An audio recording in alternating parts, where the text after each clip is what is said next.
Ya, Shalom. Sekarang kita tiba di seri keempat ya. Seri keempat dari eh, tema kasih Allah. Kemarin kita di seri ketiga, saya ambil dari materi dari Kidung Agung. Ya. Kemarin kita sudah bahas dari Kidung Agung 7 dan 8. Kidung Agung pasal 4 ayat 7 dan 8. Hari ini kita akan masuk ke ayat 9 ya. Ayat 9, engkau mendebarkan hatiku Dinda, pengantinku, engkau mendebarkan hatiku dengan satu kejapan mata, dengan seuntai kalung dan perhiasan lehermu. Ya, jadi seperti saya bilang sebelumnya bahwa pengenalan akan Tuhan itu, kalau Anda mengaku kenal Tuhan, itu pasti ditandai dengan hubungan ya, dengan hubungan yang erat ya, entah itu melalui doa atau ya saat teduh ya. Berapa banyak dalam satu hari kita mencari Tuhan, kita menjalin hubungan dengan Tuhan gitu. Itu semua ada tanda dari pengenalan kita, kasih kita ke Tuhan ya. Dan Kidung Agung ini juga bisa ditafsirkan bahwa Tuhan juga punya keinginan yang sama gitu. Dia ingin punya hubungan yang erat juga dengan kita. Jadi kan yang namanya hubungan kasih itu pasti ada dari kedua belah pihak, nggak mungkin dari satu pihak. Jadi Tuhan sangat menginginkan kita, kita juga harus sangat menginginkan Tuhan ya. Di ayat 8, di ayat 7 kita dikatakan cantik sekali ya, nggak ada cacat celah. Ayat 8 kita diundang untuk turun, ayo turun, kita bersekutu, ayo turun. Di ayat 9 dikatakan engkau mendebarkan hatiku Dinda. Diulang lagi, engkau mendebarkan hatiku. Jadi ketika kita turun menjalin hubungan Tuhan, bayangkan hati Tuhan tuh berdebar-debar. Ya ini bukan lebay kalau saya bilang. Allah itu kasih dan dia sudah membuktikan kasihnya dengan mengutus satu-satunya anaknya menjadi pengganti bagi kita di dalam hukuman. Jadi kalau manusia itu sudah nggak ada harapan karena dosa, kasihnya menjadi harapan bagi kita ya. Dibuktikan dengan diutusnya satu-satunya anak yang dia kasih ya. Jadi kalau dia begitu kasihnya itu nggak bisa kita ungkapkan dengan kata-kata karena kasihnya sempurna, sedangkan kita nggak sempurna, kita terbatas, susah kita untuk menalar kasihnya Tuhan ya. Karena kita terbatas, jadi kita nggak bisa menalar, melukiskannya dengan kata-kata pun nggak ada habisnya gitu ya. Setelah dia membuktikan kasihnya yang besar itu ya, makanya pantas untuk dikatakan bahwa ketika kita datang itu sangat mendebarkan hatinya gitu. Ini mendebarkan hati itu perasaan orang yang lagi jatuh cinta gitu. Ketika kita datang, kita sama-sama jatuh cinta, kita datang ke pasangan kita, itu hati itu sama-sama berdebar. Hati Tuhan berdebar ketika kita datang padanya dalam doa, dalam sebuah hubungan.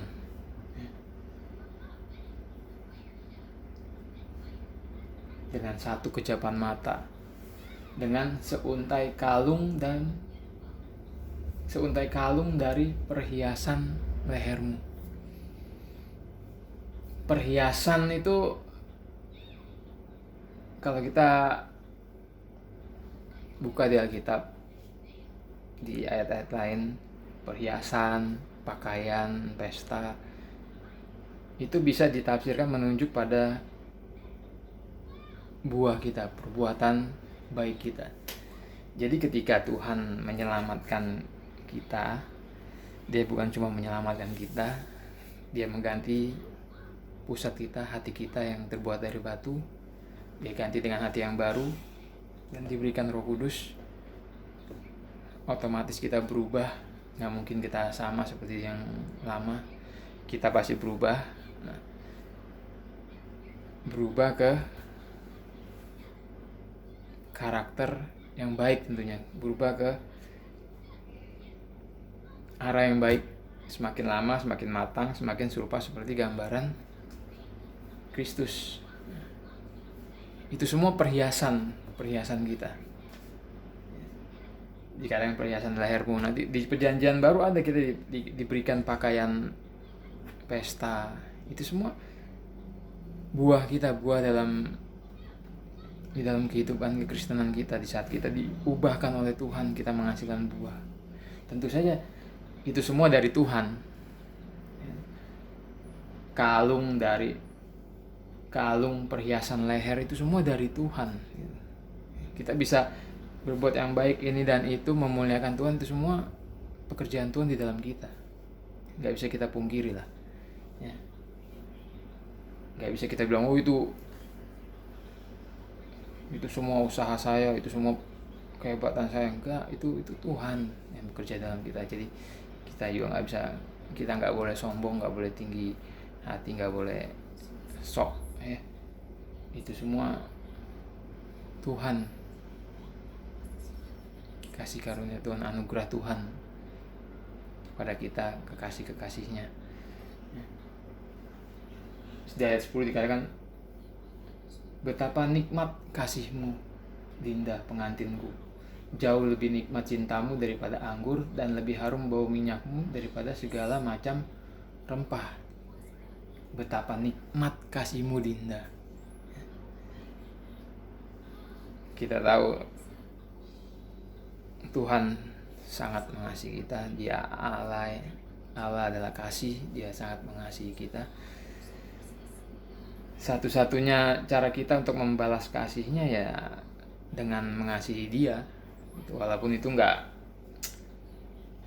bisa membalas dengan sempurna, nggak bisa membalas sepenuhnya kasih Tuhan, nggak mungkin. Tapi kita bisa membalasnya dengan mengasihi Tuhan. Makanya Tuhan Yesus pernah bilang di Matius 22 ya, ayat 37. Jawab Yesus kepadanya, kasihilah, dia mengutip dari Ulangan 6 kalau salah. Kasihilah Tuhan Allahmu dengan segenap hatimu dan dengan segenap jiwamu dan dengan segenap akal budimu. Itulah hukum yang terutama dan yang pertama. Jadi perintah Tuhan memerintahkan kita untuk mengasihi Dia dengan segenap hati, jiwa, dan akal budi. Itulah hukum yang terutama. Jadi ketika kita membalas kasih kita ke Tuhan, itu adalah hukum yang terutama. Gitu. Itu harus, wajib, karena Tuhan terlebih dahulu mengasihi kita, bahkan ketika kita masih seteru, ketika kita masih berdosa, ya. Dan Tuhan bilang kasih kita itu nikmat dia, ya. Jauh lebih nikmat cintamu daripada anggur, lebih harum bau minyakmu daripada segala macam rempah. Jadi bagaimana kita membalas cinta Tuhan, membalas kasih Tuhan itu bukan dengan cara melayani dia all out, habis-habisan melayani, atau melakukan sesuatu menyibukkan diri melakukan sesuatu yang beda tipis dengan ambisi kita.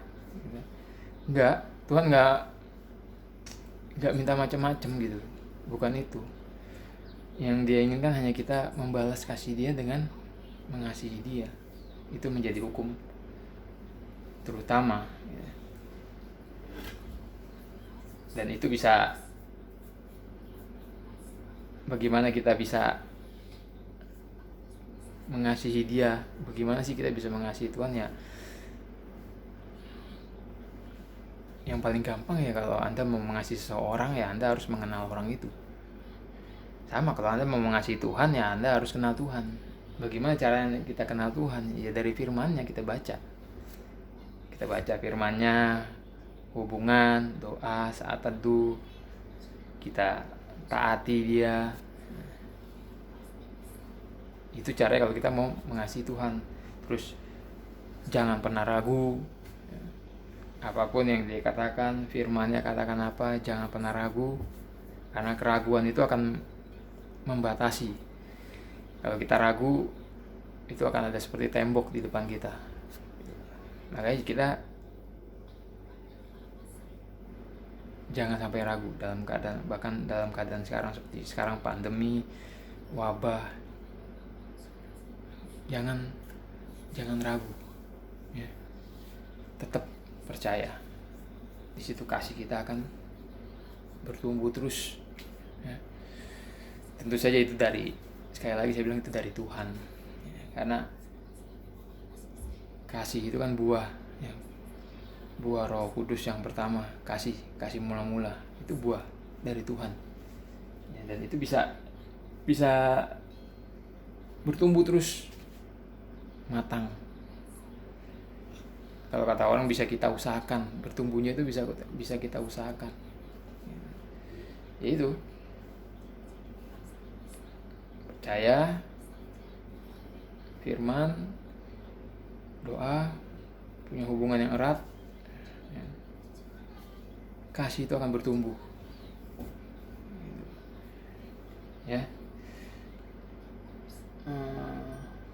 Ayat 11 dikatakan, bibirmu meneteskan madu murni, pengantinku. Madu dan susu ada di bawah lidahmu, dan bau pakaianmu seperti bau gunung Libanon. Bibirmu meneteskan madu murni. Ketika kita berdoa kepada Tuhan, ketika kita berbicara kepada Tuhan, itu Tuhan bilang seperti madu murni. Kalau di sini dikatakan seperti madu murni, ya tentu saja yang kita bicarakan ke Tuhan tuh pasti bukan bersungut-sungut, bukan menggerutu, bukan protes, bukan komplain. Itu. Saya mencatat di sini, ya.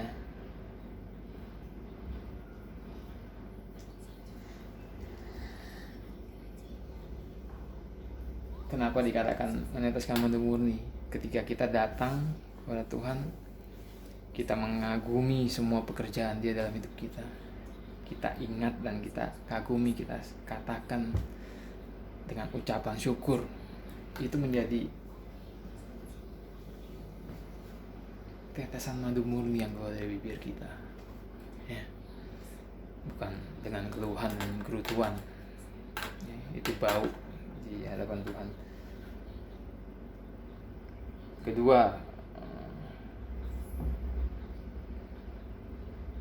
kita harus datang dengan sukacita, ya. Sukacita dan memuliakan Tuhan. Memang saya pernah katakan bahwa kita harus datang kepada Tuhan dengan keadaan takut. Yaitu kita nggak boleh lupa.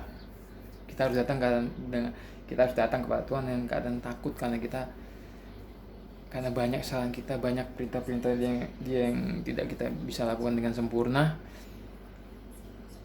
Kita datang kepada Dia dalam keadaan takut, gemetar pada Dia dan firman-Nya. Tapi jangan lupa, ketakutan kita adalah ketakutan yang sudah ditebus.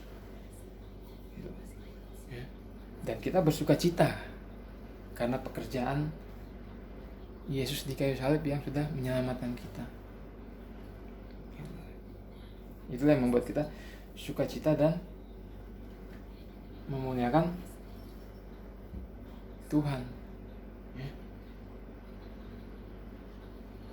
Madu dan susu di bawah lidahmu dan bau pakaianmu seperti bau gunung Libanon.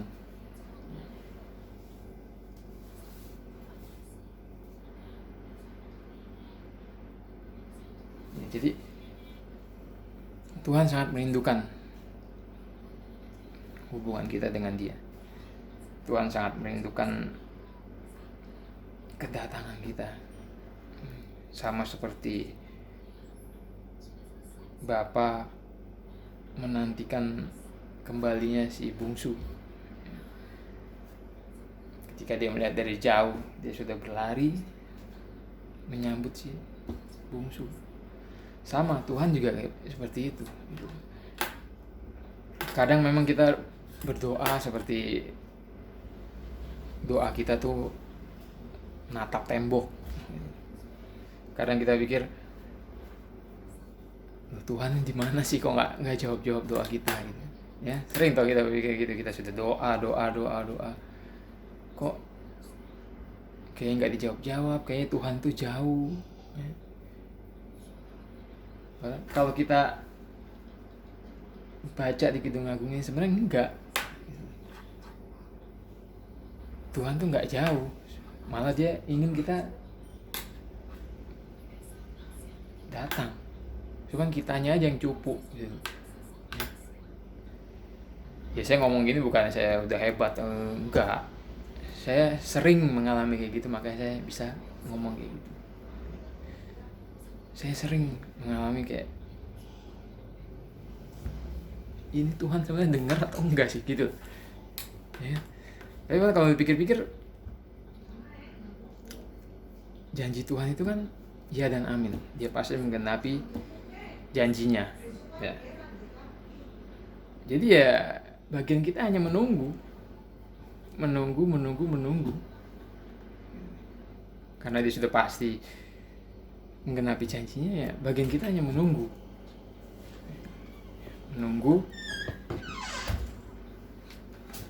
janji itu digenapi dalam hidup kita, menunggu jawaban doa kita. Jadi jangan pernah ragu, walaupun rasanya doa nggak dijawab, tapi sebenarnya Tuhan nggak pernah jauh dari kita. Dia menanti kita turun. Kedatangan kita mendebarkan hatinya. Kasih kita buat Dia itu nikmat. Dan doa kita itu seperti tetesan madu murni. Ini semua firman Tuhan yang ngomong, bukan saya. Oke. Nanti selanjutnya kita akan sampai di ayat 12 dan seterusnya. Oke, Tuhan Yesus memberkati.